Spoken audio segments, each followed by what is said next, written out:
May nagsabi 720 daw ang wattage nito, no? Ang kayang karga, no? Siguro kung 24 volt system ang gagawin mo. Ah, Kasi sa ngayon 12 volt setup tayo, no? Yan, 12 volt setup. So hanggang 420 watts o 450 watts na solar panel pwede sa kanya. Okay. So pero kung kukumputin mo sa actual, no? So makikita mo dito yan, 25 ampere lang siya, no? 25 ampere, no? Na MPPT siya. So meaning i-compute natin yun sa 12 volts. 12 volts time is 25 ampere. Ang equivalent niya is 300 watts lang, no? 300 watts lang kung tutusin. So pag sinabing 300 watts, yun ang kaya niyang ikarga sa battery mo. So 25 ampere na divide mo sa times mo sa 12 volts ay 300 watts. Okay. So siyempre yung solar panel naman natin ay hindi naman talaga 100% ang ina-output niya, no? Kaya nakalagay doon sa maker o sa manufacturer na 450 watts dahil hindi naman talaga total na 100% na naibibigay ng solar panel yung 450 watts, no? So yun, no? Kaya medyo magulo talaga yung paggawa ng solar setup, no? Kasi mayroong mga hidden, no? May mga tinatagong kaalaman na dapat di malaman natin o isaalang-alang, no? So ngayon, pwede nga to sa 12 volt system, pwede rin sa 24 volt system. Okay, siyempre kapag nag 24 volt system ka, ang mangyayari kasi madi-divide, no? So ngayon 24 volts times mo sa 25 ampere, no, ito. So ang mangyayari, tatimes to 'yon, no? Magiging 600 watts na yung pwedeng i-charge niya dahil nga kung 24 volts ang system mo at 25 ampere ang ikakarga niya na 24 volt system. So 24 volt system times mo naman sa 25 ampere, equivalent nun is 300 watts. So pwedeng 300 watts na kaya niyang ikarga sa baterya mo. Okay. So ibig sabihin pwede kang mag 720 watts, no? Yun ang sinasabi naman nung ibang vlogger, no, na nagko-comment sa akin na 720 watts daw yan pwede sa solar panel, no? So ibig sabihin meron siyang sinasabi na pwede yung isang 550 watts na solar panel. Pero sa ngayon wala akong ano doon, no? Wala akong tutol doon kung yun yung nalalaman niya, no? Pero sa ngayon 12 volts nga system yung ginagawa ko. So hindi pwede dito yung single na 550 watts na solar panel. So hanggang 450 pwede, no problema, no? So titestingin ko pa yung 24 volt system na sinasabi niya, no? Pero ito 12 volt system to. Siyempre ang inverter natin 12 volts. Okay. Then yan, relay natin 12 volts. Then LVD nakakarga is 12 volts din. Okay. So pero okay to, napapababa niya yung voltage ng BMP ng solar panel. Yung mga solar panel kasi na pag tumaas na ng wattage na 200 watts pataas, umabot ng 350, 450 no, ay matataas na ang BMP nun. Okay. So kung ordinaryong PW ang gagamitin mo, kailangan mo na magdalawa ng battery. Pero dito sa Roxby MPPT siya, so di mo kailangan magdalawang battery kung sakaling mataas yung BMP ng solar panel mo, no? So isang battery lang pwede dahil kaya niyang i-lower yun.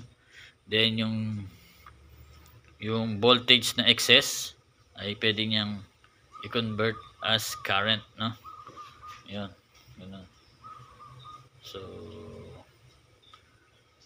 yun mga electrical, no? So yan, electrical yan, no? Yan. So ganoon din naman ang pagka-setup natin, no? Kung paano yung solar o yung pangmasa natin na setup, no? Ganoon din yan. Kung nakakuha ka na nun, so ganoon din ang setup nito kung paano. Kung ginawa yun, ganito rin yun. Kung napanood mo yung lesson 1 to 7 ay kaya mo na ring assemble to, no? So ayan, no? Ito rin, positive to negative. Solar panel, positive to negative. Battery, so hinabaan lang natin yung wire. Lagyan natin ng duct para medyo organize yung wiring. Then inagdagan ko na ng breaker para nga sa separate na yung inverter, no, tsaka yung LVD. So anytime na gusto mo mag concentrate sa charging, okay, so patay yung inverter, patay din yung LVD, so pure charging lang ang ginagawa mo. Dahil naman natin habang naka-on yung relay tsaka yung inverter ay may consumption yan, no. So kung gusto mo ng pure charging, yan, walang problema, patayin mo yung inverter tsaka yung relay, so pure charging lang yung battery natin pag may kulimlim yung araw, no, kulimlim yung panahon yan. So gusto mo nag-charging muna, hanggat di ka naman gumagamit ng kuryente, so walang problema yan. So yun ang sinare ko ngayon, no, kay electrical. Yan, simple lang rin yan.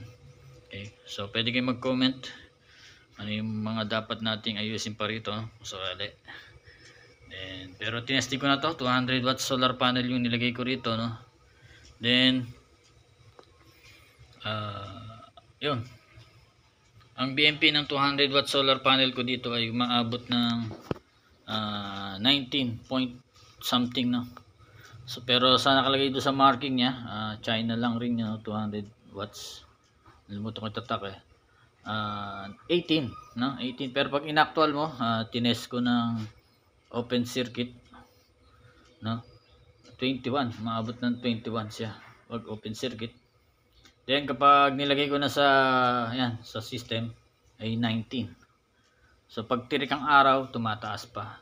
Kaya hindi pwede sa PW, no. Nakaka-affect 'yun sa inverter. So MPPT na kailangan basta 200 watts pataas. Okay. Pero yung mga 160 watts pa baba, walang problema sa PW 'yan.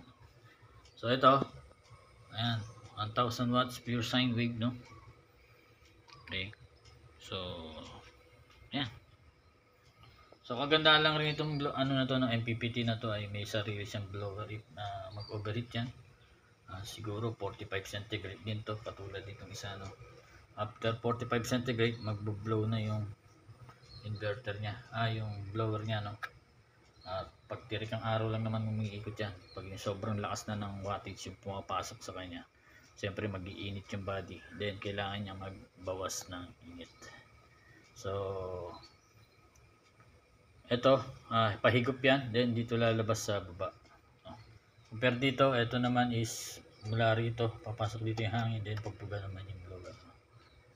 So yun ang masishare ko ngayon kay electrical, no. So same, nakabukod yung wiring ng battery at saka inverter.